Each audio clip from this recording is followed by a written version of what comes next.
ये आकाशवाणी है। वार्ताओं के अखिल भारतीय कार्यक्रम में लीजिए सुनिए परिचर्चा। सामाजिक न्याय का संघर्ष और बाबा साहब अम्बेडकर। प्रतिभागी विशेषज्ञ हैं पूर्व सांसद श्री उदित राज, वरिष्ठ पत्रकार और संपादक श्री आलोक मेहता तथा वरिष्ठ पत्रकार और संपादक श्री सुधीर हिलसायन। परिचर्चा का संचालन कर रहे हैं वरिष्ठ पत्रकार श्री राजीव रंजन श्रीवास्तव। सामाजिक न्याय समाज निर्माण का ही अभिन्न अंग है। सामाजिक न्याय दरअसल वैसे समाज या संगठन को स्थापित करने की अवधारणा है जो समानता तथा एकता के मूल्यों पर आधारित हो, साथ ही मानव अधिकारों के मूल्यों को समझे तथा प्रत्येक मनुष्य की प्रतिष्ठा को भी पहचाने। भारतीय संविधान का प्रमुख स्वर और अनुभूति भी सामाजिक न्याय ही है। निसंदेह इसमें बाबा साहब अम्बेडकर का अतुल्य योगदान है, जिन्होंने स्वयं भेदभाव और शोषण के जलते अंगारों को सहन किया, लेकिन संविधान में ऐसी व्यवस्थाएं की जो इसी अग्नि में जलते बृहत समुदाय पर शीतल बौछार कर सके। सबसे पहले डॉक्टर उदित राज जी, आपसे मैं ये जानना चाहूँगा, क्या आज़ाद भारत में 6 दशकों के बाद भी हम दावे के साथ कह सकते हैं कि यहाँ सामाजिक न्याय पूरी तरह से लागू है?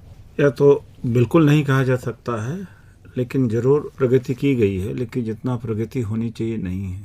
आज दिन घटनाएं होती ही रहती हैं जात के आधार पर ही। आज भी हजारों स्कूल हैं जहाँ पर मिड डे मील में दलित छात्रों के साथ में सवर्ण छात्र खाना नहीं खाते, और जो दलित समाज की जो खाना बनाने वाली होती है उसके हाथ से बनाए हुए खाने को बच्चे तक नहीं खाते। इतने छोटे बच्चों के दिमाग में भी वो जहर भर दिया गया है, जो जाति वाला जहर। भेदभाव सबसे ज़्यादा गांव में देखने को मिलता है, शहरों में शायद उतना नहीं मिलता है। मुझे एक घटना याद है कि पड़ोसी दलित था और सवर्ण जाति के कुत्ते को रोटी खिला दिया। उस कुत्ते को भी घर से निकाल दिया और दलित को भी मारा कि मेरे कुत्ते को रोटी क्यों खिला दिया, कुत्ता अपवित्र हो गया। तो ये कोई अपवाद नहीं है, विभिन्न रूप में घटनाएं होती रहती हैं और बहुत ज़्यादा होती रहती है। यहाँ तक कि सरकारी कार्यालय में, गांव में, खलिहानों में, खेतों में यह भेदभाव बरकरार है, लेकिन यह नहीं कह सकते हैं कि हमने प्रगति नहीं किया है। चीज़ों में बदलाव जरूर आया है। यह एक सामाजिक समस्या, केवल कानून व्यवस्था की समस्या नहीं है जी। और समाज हमेशा सोचता है कि ये कानून व्यवस्था सरकार इसको लड़ ले, ये असंभव है क्योंकि सामाजिक समस्या। कुछ दिनों पहले की बात है, वहाँ के जो डॉक्टर स्टूडेंट थे तो उनको, जो दलित समाज के थे, उनको सेड्डू कहा जाता था जी। और एक ही हॉस्टल में विंग अलग थी, उनकी खाने का भी अलग था। थोरात कम्युनिटी बैठाई गई, पाया गया वहाँ पर।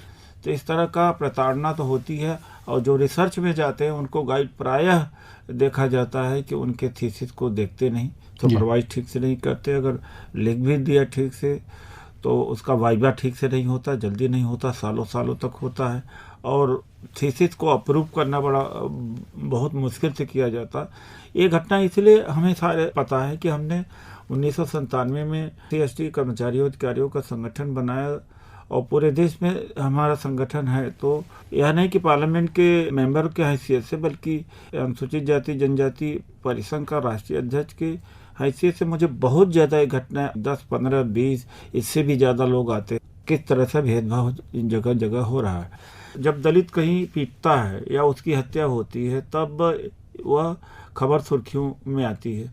उसके पहले जब उसको अधिकार देने की बात होती है, एम्पावर करने की बात होती है या उसके साथ लड़ने की बात होती है, तब दिखाई नहीं पड़ते हैं। सुधीर जी, आप तो पत्रिकाएं निकाल रहे हैं, आपसे ये जानना चाहूँगा, अन्याय किन क्षेत्रों और किन स्तरों पर सबसे अधिक देखा जा रहा है? अगर सामाजिक न्याय की बात की जाए, पिछड़ों की बात की जाए तो समाज में अन्याय का स्तर जारी है। और जैसे आप देखें शिक्षा के क्षेत्र में या जीवन स्तर जो है अपने लोगों का, उसमें भी जैसे अगर गाँव में कोई रह रहा है और गाँव में भी अभी अन्याय जारी है। सामाजिक न्याय को सुनिश्चित करने के लिए सरकार के साथ साथ समाज को भी आगे आना होगा। नहीं, वो बिल्कुल सही है। और समाज और दूसरों के अधिकार के प्रति सम्मान की भावना जगानी होगी। जी सुधीर जी, बिल्कुल सही है। मैं वरिष्ठ पत्रकार, हमारे बीच डॉक्टर आलोक मेहता जी उपस्थित हैं। आलोक जी, उनके मूल्यों और उनके आदर्शों की बात हो रही है, तो वहाँ आप सामाजिक न्याय की बात कहाँ देखते हैं? डॉक्टर अम्बेडकर को चूँकि हम जिस तरह से उनको याद करते हैं, और आप देखिए उसमें आज़ादी के पहले भी उनका एक अपना टकराव का, उनका एक अपना तरीका था। महात्मा गांधी से भी उन्होंने अपने को कई चीज़ों में अलग रख करके कई चीज़ों का विरोध भी किया। नेहरू के साथ उनका टकराव रहा। तो मतलब एक संघर्ष जो उन्होंने सिखाया जैसा, और उसी का फल था कि आज़ादी के बाद राज जी जो बात ठीक कह रहे हैं कि जिस हद तक हमारी अपेक्षा थी, डॉक्टर अम्बेडकर का जो सपना था, जो गांधी का सपना था, आज उस तरह से उतना पूरा नहीं हुआ। लेकिन दूसरी तरफ डॉक्टर अम्बेडकर की वजह से, जैसे कहना चाहिए, यह हमारे संविधान हमें दिया गया है, कई असमानता, और मैं ये भी कहूँगा कि ये पूरी सामाजिक समस्या बहुत गंभीर है। मान लो ऐसे जो प्रदेश हैं उनमें भी यदि कोई ऊंची जाति है उसके साथ भी उसका भी शिक्षा की स्थिति उससे भी बदतर है, वहाँ भी उनके लिए हॉस्टल नहीं है, यदि उनके लिए भी नहीं है तो जाति की बात नहीं है। सवाल यह कि कुछ सामाजिक विकास जो होना चाहिए था हमारी, उसमें समस्या आई। दलितों की स्थिति को सुधारने के लिए बाबा साहब अम्बेडकर ने जो एक आधे रास्ते प्रशस्त किया था, उसमें विभिन्न दल आने के बाद ब्यूरोक्रेसी में कितने लोग आए, अच्छे से अच्छे पदों पर भी रहे, लेकिन हाँ जितना होना चाहिए जी, और जो उनको अधिकार देने के लिए जो बिल्कुल आपने ठीक कहा कि समाज में लोगों का, सरकार नहीं एक सारा काम कर सकती, चाहे कोई प्रधानमंत्री हो, कोई राष्ट्रपति हो, कोई मुख्यमंत्री हो, तो ऐसे संघर्षशील नेता भी रहे। अब ये ठीक है कि कल्चर बदला, उसी तरह से लोगों में, बल्कि मैं तो मानता हूँ मैं भी बहुत ही ऐसे गांव में रहा न जहाँ न बिजली होती थी, न सड़क होती थी, न कोई पानी का ठीक से साधन होता था, रेल भी दूर से कहीं दिखती थी, रेल भी वहाँ रेल स्टेशन नहीं था। लेकिन मुझे ऐसा लगता है कि 50-60 साल पहले शायद सामाजिक जो गांधी के आंदोलन का जो असर था, उससे उन गाँव में भी एक दूसरे के प्रति जो आपस का वो होता था। यदि हमारे दादाजी की कोई जमीन उनमें काम करने के लोग आते थे तो पहले जो लोग काम करते हैं, वो अलग अलग वर्ग के लोग भी थे, तो उनके लिए पहले रोटी उनके लिए रखी जाती थी। हम बच्चे होते हुए हमें कहते थे उसके बाद में मिलेगा, पहले वो जो काम करता है। तो हमारा समाज उस तरह रहा है। लेकिन आपके घर में अपवाद हो सकता है। दूसरी बात है कि अक्सर सामाजिक न्याय की जब बात होती है तो इसको एक विरोधाभास के रूप में देखा जाता है कि देश बहुत आगे जा रहा है, इंडस्ट्रियलाइजेशन हो रहा है, ग्रोथ हो रहा है। ऐसे में यह कहाँ तक बहस सार्थक है। मैं एक उदाहरण देना चाहता हूँ कि सामाजिक न्याय का संबंध देश की तरक्की से, देश के ग्रोथ रेट से, फिजिकल कंडीशन से, फिजिकल डिफिसिट से, रेवेन्यू कलेक्शन से, डेवलपमेंट से, इंफ्रास्ट्रक्चर से, सबसे। वो कैसे है? 1902 में कोल्हापुर की रियासत में साहू जी महाराज ने आरक्षण दिया। सबसे पहले आरक्षण साउथ में आया, सरकार के द्वारा आरक्षण नहीं दिया गया है। 1921 में मद्रास ने आरक्षण लागू किया। 1935 में त्रावणकोर के महाराजा ने आरक्षण लागू किया और 1935 में ही मैसूर के महाराजा ने लागू किया। नॉर्थ इंडिया की तुलना अगर साउथ इंडिया से कर लिया जाए तो साउथ इंडिया मच बेटर है। वहाँ सोशल रिफॉर्म आया है और मेरा ख्याल अगर सोशल जस्टिस की बात वहाँ न आई होती तो हमसे आगे न गए होते। तो जो आज कुछ चर्चा में आलोक मेहता जी को कहेंगे, उदित राज को कहेंगे, इनको कहेंगे कि अरे क्या चर्चा कर रहे हैं, आज का जमाना तो बहुत आगे हम निकल गए हैं। इस प्रोसेस के थ्रू ही हम आगे जा सकेंगे। और ना जिस तरह से ध्रुवीकरण हो रहा है, 1% लोगों के पास में 99% वेल्थ हो रही है, ये मैं उसको ग्रोथ नहीं मानता हूँ। चाहे जितना जीडीपी हाई हो जाए, चाहे इन्फ्लेशन रोक दिया जाए, चाहे इलेक्ट्रिसिटी प्रोडक्शन बढ़ जाए, चाहे सोलर एनर्जी पर आ जाए, किसी चीज़ पे आ जाए, लेकिन अगर बाइपोलर सोसाइटी होती तो उसको क्या ग्रोथ माना जाएगा। तो सामाजिक न्याय की बात बहुत ही सांदर्भिक है, साथ साथ चले तब जाकर के ग्रोथ फास्ट हो सकेगा। जी सुधीर जी, उदितराज जी की बात को आगे बढ़ाते हुए मैं आपसे जानना चाहता हूं कि क्या आप मानते हैं कि आर्थिक गैर बराबरी बढ़ी है समाज में, देश में, और सामाजिक न्याय की स्थापना में वो बड़ी चुनौती है?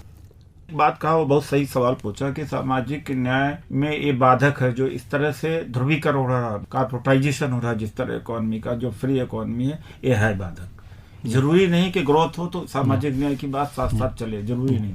अक्सर यही देखा जा रहा है। मैं सबसे बड़ा उदाहरण आउटसोर्सिंग हो गई है गवर्नमेंट ऑफ डिपार्टमेंट में, कंट्रेक्चुअल सिस्टम आ गया गवर्नमेंट डिपार्टमेंट, रिजर्वेशन खत्म हो रहा है। तो जो इस समय डेवलपमेंट हो रहा है वो डेवलपमेंट कई बार देखा जाता है सामाजिक न्याय के विपरीत दिशा में जा रहा है। क्लास 4 में सारे में ठेके पर दे दिया गया है और ये जो सफाई कर्मचारी हैं उनका कितना बड़ा शोषण हो रहा है। आज डायरेक्टर जनरल लेवल तक की भर्ती कॉन्ट्रैक्ट सिस्टम पर हो रही है, जब चाहो निकाल दो, हायर एंड फायर। और डॉक्टर्स भी हैं, इंजीनियर्स भी हैं, नर्सेस हैं, वो भी हैं, तमाम जगहों पर कॉन्ट्रैक्ट पर रखे जा रहे हैं। तो एक तरफ जब हम देखते हैं कि हमारी इकोनॉमिकली ग्रोथ, इंफ्रास्ट्रक्चर में, इकोनॉमी में हर तरफ हमारी ग्रोथ रेट बढ़ रही, तो दूसरी तरफ सामाजिक न्याय की जो मकसद है वो पीछे भी जा रहा है। सुधीर जी, आप ये कहेंगे कि आप चूंकि एक ट्रस्ट चलाते हैं और सारा काम करते हैं, क्योंकि ये दायित्व जो सत्ता में आते हैं, जो जो आपने जैसे बात कही, ये सब तो जो संसद में चुने हुए लोग हैं उनका भी दायित्व है कि वो इसकी निगरानी करें कि ऐसी सेवाओं में कई हजार, अब आरक्षण का मुद्दा उठ रहा है लेकिन एक तरफ जॉब ही नहीं है, कोई नई भर्ती ही नहीं होती, तो उसमें कहीं होता ही नहीं। बातचीत है नहीं, संदेश में कहूँ 1990 से इस देश में जिसके हाथ में आर्थिक सत्ता है उसका दबाव पॉलिटिशियन के ऊपर भी बढ़ गया है। ठीक है, वो मैं सुरेश जी भी उस बात से उन्हें बढ़ गया है। सामाजिक न्याय को सुनिश्चित करने के लिए देखिए बाबा जी, साहब डॉक्टर अम्बेडकर का जो सपना था जाति विहीन समाज, समतावादी समाज की स्थापना करनी होगी। जो आर्थिक आपने प्रश्न पूछा था उसमें बताना चाहूँगा कि आर्थिक जो बात है बहुत कॉन्ट्रडिक्टरी है। जैसे सपोज मान लीजिए किसी जिले का कोई डीएम बनकर आता है तो उस गांव के चौधरी बैठकर बात करते हैं कि कौन है। अगर वो मिस्टर कुमार है तो वो जानना चाहते हैं वो किस जाति का है, और फिर उनका व्यवहार प्रधान है उनका बदल जाता है। तो इसलिए मैंने बोला कि सरकार तो अपना काम कर रही है जी, लेकिन समाज को आगे आना होगा। और जैसा कि डॉक्टर उदित राज जी ने कहा कि अपवाद हो सकता है आज भी, तो सोशल जस्टिस इंश्योर नहीं हो सकता। अगर आर्थिक रूप से संपन्नता भी है तो भी नहीं हो सकता। तो इसलिए वो चुनौती उस तरह से नहीं है जैसा कि डॉक्टर उदित राज जी ने कहा। इसलिए जब आरक्षण की बात होती है तो आर्थिक आधार पर आरक्षण संविधान सम्मत नहीं माना जाता। बिल्कुल सही, क्योंकि आरक्षण जो है वो सामाजिक और शैक्षणिक जो पिछड़ापन है और जो उनके साथ अन्याय हुआ है, जैसा माननीय प्रधानमंत्री जी ने विज्ञान भवन में एक कार्यक्रम में कहा कि आरक्षण जो है आप जो अन्याय हुआ उनका एक समझौता है, पूना पैक्ट, और उसके डिटेल में आप जाएंगे, कम्युनल अवार्ड सारा है। तो कोई देखिए इसमें आरक्षण भागीदारी है, आर्थिक उन्मूलन का कोई हथियार नहीं है, मूलतः सेकेंडरी है, प्राइमरी है भागीदारी है, ताकि देश में हर वर्ग को, हर व्यक्ति को शासन प्रशासन में भागीदारी लो। देश की एकता अखंडता से इसका सबसे पहले पर्याय है। दूसरा जो मकसद पूरा होता है वो आर्थिक मकसद पूरा होता है। तो प्राइमरी जो होता है सामाजिक न्याय की बात है, भागीदारी की बात मैं कहता। देश के परिप्रेक्ष्य में, राष्ट्र के परिप्रेक्ष्य में भागीदारी का मतलब होता है कि यूनिटी इंटीग्रिटी का उसका इससे रिलेशनशिप है, और उसका दूसरा फॉल आउट होता है जो आर्थिक है, उसकी जिंदगी में आर्थिक बदलाव आता ही। और जहाँ तक आर्थिक विकास की बात है, बहुत लोगों के अंदर गलतफहमी कि आरक्षण से गरीबी उन्मूलन का हथियार है। जब आरक्षण से गरीबी दूर नहीं हो पा रही थी तो 1974 में ट्राइबल सब प्लान लाया गया और 1997 में शुरू का सब प्लान लाया गया, लेकिन वो भी ठीक से लागू नहीं होता है। आबादी के हिसाब से जितना प्लान बजट से पैसा उसको दिया जाता वो आधे से ज़्यादा कभी नहीं दिया जाता, आधे भी दिया जाता उसमें से 1/4 पर लागू नहीं हो पाता। लेकिन बजट में एक प्रावधान है कि शुरू का सब प्लान है, ट्राइबल सब प्लान है, बहुत सारा पैसा इनको मिलता है, लेकिन नीचे पहुँचते पहुँचते वो पैसा नहीं मिल पाता, बल्कि डाइवर्ट हो जाता है। कुल मिलाकर चुनौतियां बहुत हैं। आलोक जी, इन चुनौतियों का मुकाबला किस राह पर चल के किया जा सकता है? एक पत्रकार होने के नाते आप इसको कैसे समझते हैं? मैं इस बात से सहमत हूँ जो अभी कही गई सुधीर जी ने, कि किस तरह से हमें एक सब लोगों को, जब तक आपका उनका इन्वॉल्वमेंट नहीं होगा, वो सरकारी कर्मचारी हों, अफसर हों, दुकानदार हों, शिक्षक हों, शिक्षा के क्षेत्र से जुड़े हुए लोग हैं, चिकित्सा क्षेत्र, यदि उन सब में उस तरह की जागरूकता, कम से कम अम्बेडकर जी का जब हम नाम लेते हैं, उनके नाम पर फूल चढ़ाते हैं, माला चढ़ाते हैं, मूर्तियाँ लगाते हैं, ऐसी स्थिति में उत्तर प्रदेश में भी मायावती जी ने, मान लीजिए, डॉक्टर अम्बेडकर के नाम को लेकर इतना बड़ा एक अभियान चलाया, वो जीती भी, चुनाव में जीते, काशीराम भी थे, उदित राज जी संघर्ष करके आए हैं। तो मुझे लगता है कि जब तक उस तरह के सबके लोगों को जोड़ने की कोशिश नहीं होती और उसके प्रति लोगों में जागरूकता पैदा करना, उसमें मीडिया भी शामिल है, और शिक्षा के क्षेत्र में यदि उनको, जैसा मैंने कहा कि यदि साथ बैठने वाले बच्चों के साथ यदि वो ऐसा भावना नहीं होगी, सबसे बड़ी शुरुआत हमें एजुकेशन, जैसे प्रायोरिटीज, अभी आपने बजट की बात की थी, बिल्कुल सही है। मैं उन तरह ट्राइबल बजट और स्पेशली वर्ड या उनके लिए जो बजट रखे जाते हैं उसमें, अब उसको एक तरह से वो कहीं उसमें समावेश हो गया उसका, और उसमें फिर उसका खर्च नहीं होता। तो मुझे लगता है कि जिम्मेदारी नीचे के लेवल पर कैसे हम उसको एकदम दबाव कहें कि डॉक्टर अम्बेडकर जैसे जमीन से जुड़ करके वो तो संघर्ष करके आए थे, उसके परिवार में कितना उन्होंने शायद शिक्षा के क्षेत्र से आगे शुरू किया, तो कितनी संघर्ष से पढ़ाई की और अंत तक जिस तरह से उन्होंने संघर्ष किया, ये जब तक संकल्प भारत के नागरिकों में भी नहीं होगा। आज आप देखिए, एक उदाहरण दूंगा, हिस्पैनिक, मैंने अमेरिका में आज से 30 साल पहले हिस्पैनिक की स्थिति भी कई मामलों में हमारे यहाँ के दलितों से भी बदतर थी। उसके कुछ इलाकों में गया हूँ खुद, और मैंने देखा है कि उनको पानी तक की सुविधा उस समय, पीने की पानी, जहाँ हम कहते हैं वहाँ 300 साल से सब कुछ लोकतंत्र और सब रहा, ऐसी स्थिति में भारत में वो जागरूकता कि उनको चाहे पीने के पानी हो, उनकी चिकित्सा की सुविधा हो, ऐसे सारे वर्गों को लेने के लिए उन लोगों में, जैसे स्कूलों में और कॉलेज में आपको सिखाया जाएगा, ये आपका ड्यूटी का पार्ट है। हमारे यहाँ अधिकार की हम बात करते हैं, कर्तव्यों की बात कम है, इसलिए सारी समस्या। और हम अम्बेडकर जी का या गांधी का नाम लेकर उनके क्रियान्वयन के लिए जब संकल्पित नहीं होंगे, जब आपस में ये शिक्षा नहीं देंगे, तो इस समस्या का समाधान निश्चित रूप से कठिन होगा और आर्थिक प्रगति के साथ ये असमानता और बढ़ती जाएगी। जी, ये जो आलोक जी ने कहा, एक बात बड़ी मार्के की बात कही, हिस्पैनिक्स। अमेरिका में 3 ऐसी कौम है, हिस्पैनिक्स हैं, अश्वेत लोग हैं, एबोरिजिन्स हैं। जी, ये 3 हैं जिनको वहाँ का वंचित कहा जाता है। तो 30 साल पहले जो स्थिति आलोक जी ने देखी होगी, अब उस स्थिति में गुणात्मक परिवर्तन हो गया है। यही मैंने कहा। और बहुत फास्ट उन्होंने किया है, उतनी फास्ट स्पीड से यहाँ क्यों नहीं किया गया। मैं सवर्ण समाज को और उन देश प्रेमियों से अपील करना चाहता हूँ कि दलित की जो लड़ाई है, इनकी अपनी नहीं लड़ाई है, बल्कि यह देश की विकास की लड़ाई है, देश की एकता अखंडता की लड़ाई है। मैं अस्तित्व की लड़ाई है। आप इसको इस तरह जोड़िए कि हम सबके अस्तित्व की लड़ाई है। सबके यदि आप लड़ाई नहीं करेंगे क्योंकि तो अस्तित्व अगर नहीं है। इतने बड़े तबके को आपने काट करके रख दिया, तो देश के खुशहाली में, देश के स्वच्छता में, देश के कानून व्यवस्था में, देश में रहने लायक स्थिति से इसका संबंध है। 61,000 अमीर इस देश से चले गए, और क्या वो अमीर जब अमेरिका में जाएंगे, यूरोप में जाएंगे, तो क्या वहाँ बेहतर सुविधा होगी?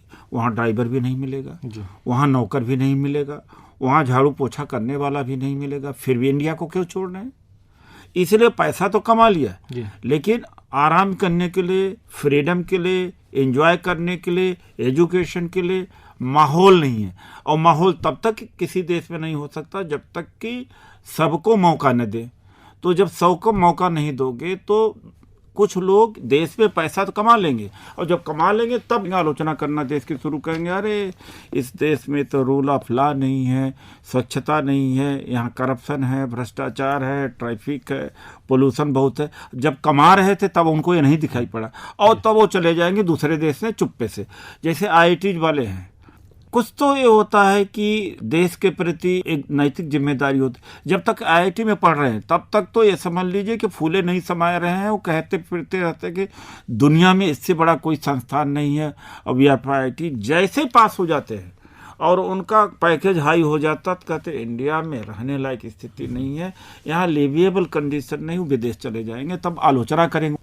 जिस देश की जनता के टैक्स से जो IIT बनी, उसका पूरा भरपूर शोषण कर लेंगे, उपयोग कर लेंगे, उसके बाद चुप्पे से चले जाएंगे। ये क्या है? ये देश प्रेम है? ये व्यक्तिवादी समाज है हमारा समाज बहुत हद तक व्यक्तिवादी समाज है, कम्युनिटी बेस्ड नहीं है। आलोक जी एक उदाहरण, कोरिया के जब फॉरेन एक्सचेंज रिजर्व डाउन होने लगा, तो एक कोरिया के अधिकारी ने अखबार में पढ़ा कि हमारा जो फॉरेन एक्सचेंज रिजर्व जो है डाउन हो रहा है, तो उसको जापान जाना था कोई काम को लेकर। तो अपने टूर को उसने कैंसिल कर दिया और कहा कि मैं फ़ोन से कर लूँगा, क्योंकि हमारे देश का जो मुद्रा है वो घट रही है। ये है राष्ट्र प्रेम है जी। यहाँ एक्सप्लाइट कर लो, IIT को एक्सप्लाइट कर लो, सारे इंस्टीट्यूशन को एक्सप्लाइट कर लो, उसके बाद में कहो कि इस देश में सुविधाएं नहीं। अरे बैरियर एलिमेंट जब आए, या तो मंडल बाम आए जो एंथ्रोपोलॉजिकल स्टडीज किया, सोशियोलॉजिकल स्टडी किया, विदेश से आके जंगलों में पड़े थे, वहाँ से स्टडी किया है, उसके लिए भी सुविधा चाहिए जी। तो कहने का मतलब कि जब दलित के उत्थान की बात होती है तो ये दलित का नहीं होना चाहिए, ये बात आलेख जी का भी होना चाहिए, रंजन जी का भी है ना, सबका होना चाहिए। उतने सरोकार होना चाहिए कि अगर इनको हम अपने बराबर नहीं लेकर के आए तो इस देश में हम कमा भी लेंगे, धनी भी रह जाएंगे, तो रहने लायक देश नहीं रहेगा, वातावरण नहीं बन पाएगा उस तरह का। वरना क्यों छोड़ रहे हैं यहाँ पर? बिल्कुल सही है उदित राज जी, चूंकि आप राजनेता भी हैं, लेकिन एक बहुत ही अहम सवाल है, डॉक्टर अंबेडकर कभी भी राजनीति में धर्म के हस्तक्षेप को स्वीकार नहीं करते थे। यही कारण था कि संविधान में उन्होंने धर्मनिरपेक्ष राष्ट्र की परिकल्पना की थी और लिखा भी कि भारत का जो संविधान है वो ये कहता है कि भारत एक धर्मनिरपेक्ष राष्ट्र है। तो इसमें जिस प्रकार धर्म और राजनीति कहीं ना कहीं ये दो चीज़ें हैं जो सामाजिक उत्थान में, सामाजिक न्याय में आड़े आती हैं चीज़ें, और दूसरी तरफ ये भी है कि राजनीति अगर नहीं है तो आप विकास की बात नहीं कर सकते। भाई देश को चलाना है तो राजनेता ही आगे बढ़ाते हैं। इसको किस रूप में आपने दो सवाल किया, एक सवाल ये किया कि धर्म राजसत्ता से बिल्कुल अलग होना चाहिए जी, और अलग होकर के ही देश का विकास हो सकता है, जैसा बाबा साहब मानते थे। दुर्भाग्य से धर्म का इस्तेमाल किया जा रहा है जी, राजनीति में चुनाव जीतने के लिए, सत्ता में आने के लिए धर्म का इस्तेमाल किया जा रहा है, हो सकता है कुछ राजनीतिक दलों को फायदा मिल जाए, व्यक्तियों को फायदा मिल जाए, लेकिन अंततः देश को इसका फायदा नहीं मिलेगा। जी, ये दुर्भाग्य की बात है, ये नहीं होना चाहिए। और दुनिया में कोई भी विकसित जनतंत्र में ऐसा नहीं हुआ। जिस इकोनॉमी ने बहुत ज्यादा ग्रोथ लिया है, किसी भी इकोनॉमी में मिक्स नहीं किया गया, और मिक्स किया जाएगा तो वो कोई स्वस्थ समाज नहीं हो सकता है। आप कैसे इसको देखते हैं सुधीर जी? संविधान दिवस मनाया गया, जी जो प्रथम संविधान दिवस, जी और पार्लियामेंट में डिस्कशन हुआ 2 दिन का, 26 और 27 नवंबर को लोकसभा राज्यसभा में। वहाँ पे एक संकल्पना आई जी और प्रियम्बल को पूरे देश में पढ़ा गया। तो सामाजिक न्याय की सुनिश्चितता के लिए संविधान में जो सामाजिक न्याय, आर्थिक न्याय और जो आप अभी बात कर रहे थे, जी उसको सुनिश्चित करने के लोगों में अवेयरनेस, जागरूकता लाना होगा। नहीं तो जो सामाजिक न्याय का जो ये डिस्कशन है 50 साल बाद भी होता रहेगा। जी जैसा कि आलोक मेहता साहब ने बोला, संविधान की प्रस्तावना के प्रति जागरूकता लाने के लिए सरकार की ओर से भी प्रयास किए जा रहे हैं। प्रथम संविधान दिवस मनाया गया और बाबा साहब डॉक्टर अम्बेडकर का 125वीं जयंती वर्ष है। इस वर्ष में हमें एक पूरे समाज को संकल्प लेना चाहिए। सरकार तो अपना काम कर रही है, जैसा कि मैंने शुरू में ही कहा था। समाज को संकल्प लेना चाहिए कि सामाजिक आर्थिक न्याय सुनिश्चित करने के लिए समाज आगे आए और वो जागरूकता। जी आलोक जी, संविधान में न्याय शब्द का अर्थ सामाजिक, आर्थिक और राजनीतिक सुरक्षा से है। आप सामाजिक न्याय की स्थापना में, आज संविधान में हमारी जो स्थापना है, उसको किस रूप में देखते हैं?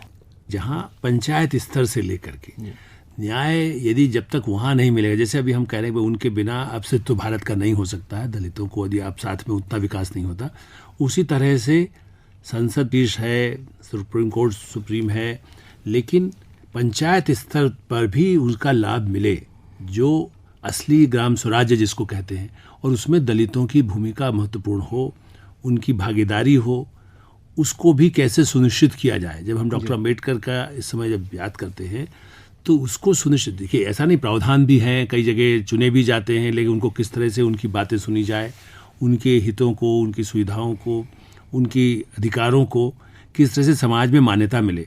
पंचायत, नगर पालिका, जितने बड़े निचले स्तर पर, मैं इसलिए इसी बात को जोर दे रहा हूँ कि हमें राष्ट्रीय स्तर पर या बड़े हम जो दिल्ली मुंबई में बैठे होते हैं वहाँ लगता है, जो अभी उदयराज जी भी जो बात कहते हैं मैं इसलिए समझ करता हूँ कि महानगरों की बात नहीं, ये शुरू होना चाहिए नीचे से, और उसके बल पर हम न्याय के लिए लोगों की जो अपेक्षा होती है उनके मामले हैं। अभी बीच में कुछ ऐसे सरकार ने भी वायदा किया है कैसे जल्दी फैसला, यदि दलितों पर कोई अत्याचार होता है तो उस पर यदि दंड, उसको क्यों नहीं, न्याय की जब हम बात करते हैं तो यदि 20 साल केस चलेगा जब तक तो दलित रहे या जो अपराध किया है वो रहता है जिंदा या नहीं रहता या कहाँ रहता है। ऐसी स्थिति में क्या हम सुनिश्चित करें कि जब कुछ दलितों पर कोई ऐसा अत्याचार होगा तो इतनी समयावधि, निश्चित समयावधि में उसे न्याय मिलेगा, उन लोगों पर दंड दिया जाएगा, उन्हें जेल भेजा जाएगा, उन्हें जो सज़ा बनती है कानून में, संविधान में जो डॉक्टर अम्बेडकर और गांधी नेहरू ने रखी, क्या हम उसको उसकी जल्दी न्याय दिला सकेंगे? तब निश्चित रूप से लोगों में एक, देखिए भय बिना होए न प्रीति इसको कहते हैं, थोड़ा सा ये तो बनाना होगा। कानून और न्याय तभी मिल सकता है जब आप कहें कि इसका उपयोग हो। मीडिया भी यदि कोई गलत काम करता है तो उसे भी दंडित जो करने की व्यवस्था है, उसके केस भी 20 साल चलते हैं, तो मुझे लगता है वो ठीक नहीं है। गलती करता या उस गलती वैसे ही निरपराध दलितों को यदि कहीं घेर करके बंद कर दिया गया कि उनके ऊपर भी अत्याचार होते हैं, उसको कैसे जल्दी न्याय मिले, उसे इसलिए नहीं कि दलित केस नहीं लड़ सकता है और उसको न्याय मिलता। तो मुझे लगता है कि न्याय की प्रक्रिया, डॉक्टर अम्बेडकर को याद करते समय हम उस प्रक्रिया को मजबूत करना होगा ताकि ये सुनिश्चित हो सके कि हमारे संविधान में जो प्रावधान है हम उसका सही ढंग से उसको क्रियान्वित कर सक रहे हैं। मैं 2 बातें कहना चाहता हूँ। आलोक जी ने बहुत अच्छी बात कही कि नीचे से होना चाहिए। इस देश में नीचे से कभी परिवर्तन नहीं आएगा, दुर्भाग्य की बात है। पहले यह था कि पंचायतों को अधिकार दिया जाना चाहिए। हालात यह हैं कि ग्राम प्रधान के चुनाव को लेकर के या ग्राम पंचायत स्तर पर जो पैसा जाता है, ज़्यादातर पैसे का मिसयूज हो जाता है। जिस गांव में 20 लाख रुपया सरकार का जाना है प्रतिवर्ष, वहाँ गांव के प्रधान के चुनाव में 12 लाख 15 लाख रुपया खर्च कर लिया जाता है। और यह कितना दुर्भाग्य की बात है कि empower the grass root level की जो बातचीत थी, ग्रास रूट लेवल पर चाहे वो सामाजिक भेदभाव की बात हो, चाहे भ्रष्टाचार की बात है, शहर से ज़्यादा है। दूसरी एक बात, जैसे कि दलितों की लड़ाई का सरोकार दलितों से ही नहीं होना चाहिए या आलोक जी जैसे हैं, सुधीर जी जैसे हैं, या जो प्रगतिशील लोग हैं, बल्कि पूरे देश का होना चाहिए। जो इन्होंने कहा था हिस्पैनिक्स की बात, एबोरिजिन्स की बात अमेरिका में, वहाँ के गोरे लोगों ने जितना ज़्यादा लड़ाई लड़ी अश्वेत लोगों के लिए, वो अश्वेत लोग उतना नहीं लड़ पाए। मार्टिन लूथर किंग का नाम जरूर है, लेकिन मैंने खुद देखा कि मार्टिन लूथर किंग को प्रमोट करने वाले वाइट थे, और जब वाइट्स की लिबरेशन की बात आई थी तो जो अब्राहम लिंकन ने, उन्होंने लिबरेट किया था। उस समय अश्वेत का 1880 में अश्वेतों का कोई आंदोलन नहीं था, मांग नहीं किया था कि मुझे मुक्त किया जाए, लेकिन श्वेत होते हुए, गोरा समाज का होते हुए अब्राहम लिंकन ने उन्हें आज़ाद किया, और आज़ाद करने की उनको कीमत चुकानी पड़ी अपनी जान दे करके। तो ऐसा हमारे इस देश में भावना उतना नहीं है, उसको करना पड़ेगा। इस देशवासियों को सोचना पड़ेगा कि जाति जो समस्या है, जो जातीय प्रश्न है, ये केवल दलित का प्रश्न नहीं है, सबका प्रश्न है, राष्ट्र का प्रश्न है, देश का प्रश्न है। कुल मिलाकर के बाबा साहेब अम्बेडकर का जो सामाजिक न्याय का सपना था, उसे पूरा करने के लिए हमें समाज की अंतिम कड़ी तक पहुंचना पड़ेगा। विकास की जो धारा है उसको वहां तक पहुंचाना होगा जहां पे अंतिम कड़ी में बैठा हुआ अंतिम व्यक्ति जो है वो खड़ा है, और उसके आगे हम वहां तक किरण को पहुंचाएं और इस धारा को आगे बढ़ाएं और सामाजिक न्याय, समरसता और एक रूपता को आगे बढ़ाएं। आप सभी आए स्टूडियो में, आप लोगों का बहुत बहुत धन्यवाद। सामाजिक न्याय का संघर्ष और बाबा साहब अम्बेडकर, वार्ताओं के अखिल भारतीय कार्यक्रम में अभी आप ये परिचर्चा सुन रहे थे। प्रतिभागी विशेषज्ञ थे पूर्व सांसद श्री उदित राज, वरिष्ठ पत्रकार और संपादक श्री आलोक मेहता तथा वरिष्ठ पत्रकार और संपादक श्री सुधीर हिलसायन। परिचर्चा का संचालन कर रहे थे वरिष्ठ पत्रकार श्री राजीव रंजन श्रीवास्तव। ये कार्यक्रम आकाशवाणी के दिल्ली केंद्र से प्रसारित किया गया।